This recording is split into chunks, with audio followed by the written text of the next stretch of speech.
بسم الله ما شاء الله. خلنا نطعم.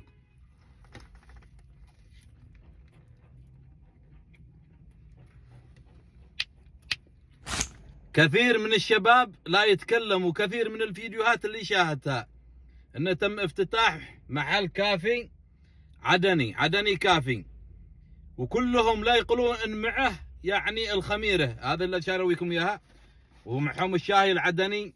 اشهد لله انه من اجمل الشاي اللي طعمته، ما طعمت مثل هذا الشاي الا في اليمن، اشهد لله شهاده مش مجامله لهم. وكذلك انا جيت على الخميره هذا لاني ما اكلتها ولا طعمتها الا في اليمن، والكثير يعني قد تعرفوا هذا ما رويكم. شوفوا كلهم لا يتكلموا على هذا عدني كافي انه لا يبيع الخميره. هذا يسموها في بعض المناطق في اليمن باخمري، وكذلك بعض المناطق مثلا عندنا نسميها مقصقص، وكذلك في المناطق الجنوبيه خميره اي ثينك. شوفوا خلونا نجربها، او هي مثل الوصف الذي لا يتكلموا عنه. بصراحه كثير انا لا سمعت الشباب لا يتكلموا عليها، وكذلك كثير من الفيديوهات اللي حصلتها قلت بجربها ونقول لمتابعيني الكرام يعني طعمها هل هي مثل حق اليمن او لا. خلونا نجرب. بسم الله ما شاء الله. خلنا نطعم.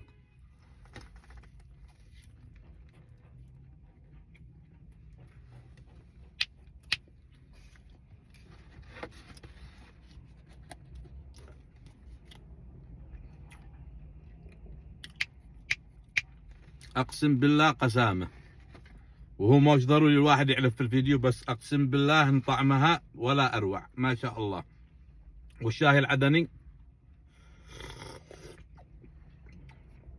اقسم بالله انه مثل حق اليمن، والله العلي العظيم ما هي مجامله امامكم. زوروا عدني كافي وما راح تندموا، وانا عند كلمتي. تعال لا هنا واطلبوا خميره او باخمري او مقصقص او وش تسموها عندكم، حط لي في التعليقات من اي منطقه انت وما تسموا هذا عندكم. تعال خذ لك من هذا وشاهي عدني.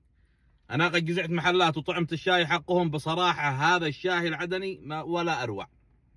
اذا ما عجبك شيء تعال هنا وقول لهم على الفيديو حقي، واذا ما عجبك شيء انا حاسب حقك. بسم الله ما شاء الله.